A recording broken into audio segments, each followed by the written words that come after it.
1971 and January 1972 before the Billy McMahon Australia Day speech. Tell us about those meetings, what were discussed, what were you trying to do at those meetings? We were planning political protest. The exercise was to lobby for the betterment of our people. You see, if you look at Aboriginal history in the political arena, everything started in Sydney. Medical service, legal service, breakfast program, Aboriginal scholarships, all come from Sydney. And the reason that was, we had quick access to Canberra. There was 8 people to feed. They had to eat. They couldn't eat the grass. It was bad. So what we did, we decided, me and John Newfong would raise funds. We set up a fund, a slush fund. So what me and Newfong did, and I was fortunate because the Wharfies Union put me on day work only, so I could do meetings by night time.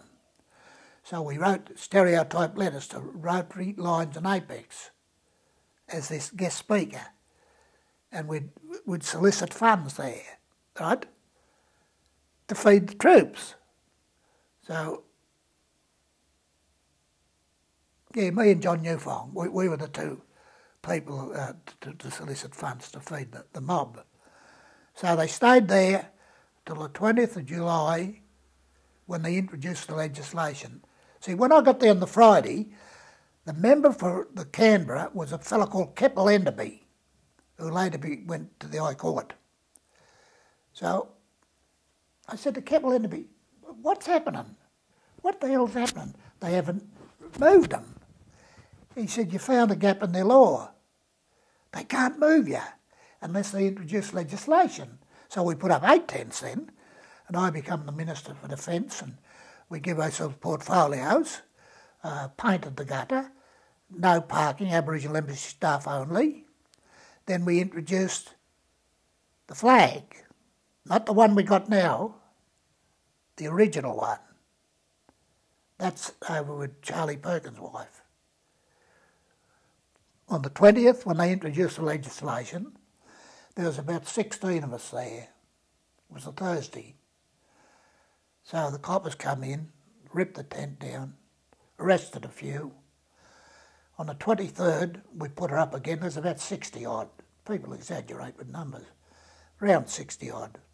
That was the most violent demonstration I've ever been in. Outnumbered by police? All these police come there and the stormtroopers and they into us. God almighty. Threw a little girl up there and kicked her in the spine.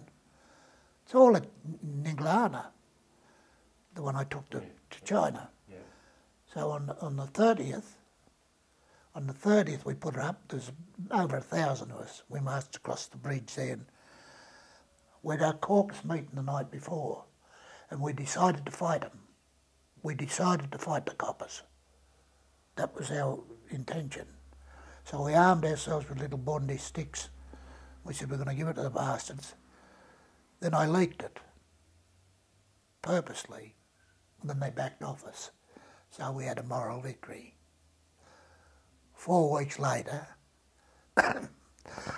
silly Willie McMahon set up his advisory committee, 14 Uncle Toms, who refuses the voice. Isn't it strange? They've just set up the same thing. After they wiped out ATSIC, they set up 40 Aboriginal advisors. They call them NICs. The press come and interviewed me. What do you think of NICs?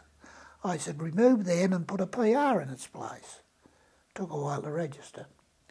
Well, he said, we can't print that. I said, well, you ask me what I think of them. The only claim to fame the chair's got, she was a magistrate in Perth, jailing Aboriginal kids. That was her role. So I haven't got much time for it. You understand? I put a lot of blacks offside. Even talking about the kiss and make up tribe, the reconciliation mob. I come out against them.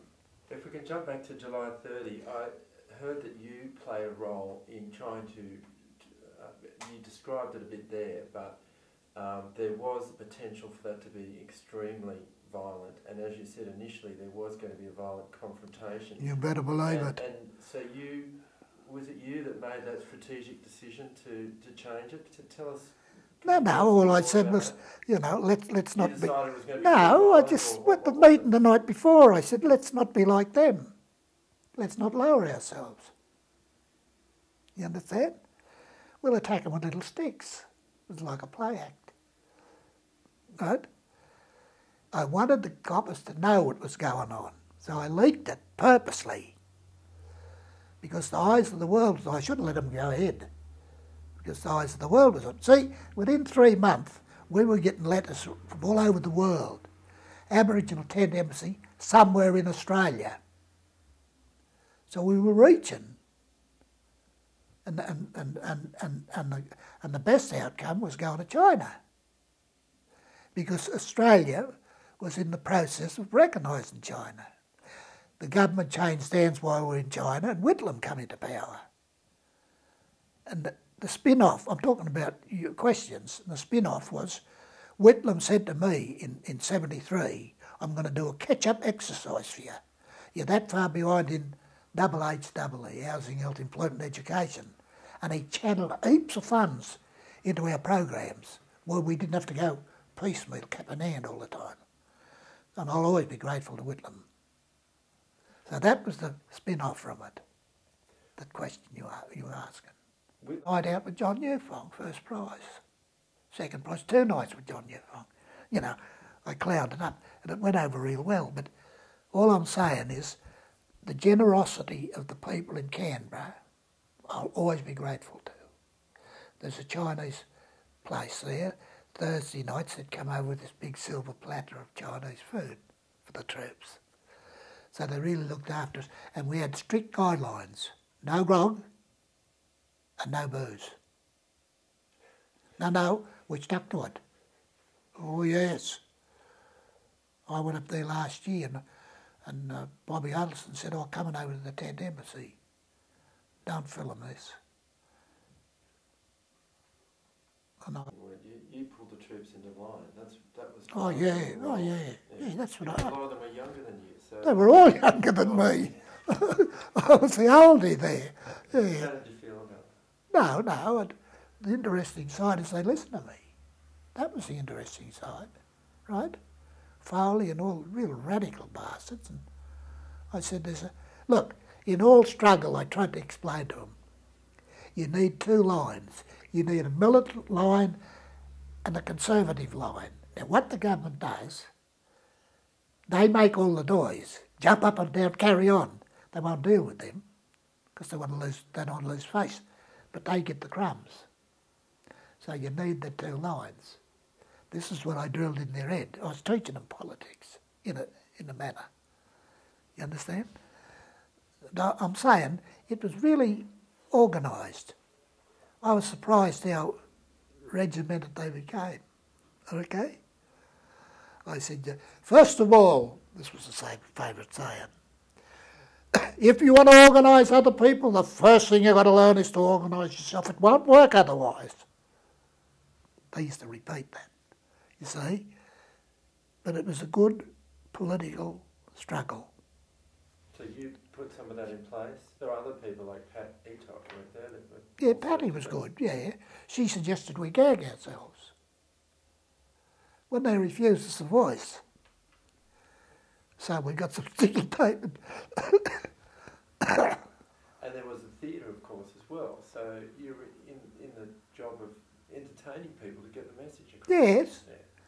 Yeah, you had black theatre in those days. And 71, Bob Mazza and them mob, and they did a few street performances. And, you know, it was all to tell a story, how we were discriminated against. That was the exercise. And I think we've done a fair sort of a job on it, because it opened our struggle up to the world. That's the point I'm trying to bring up.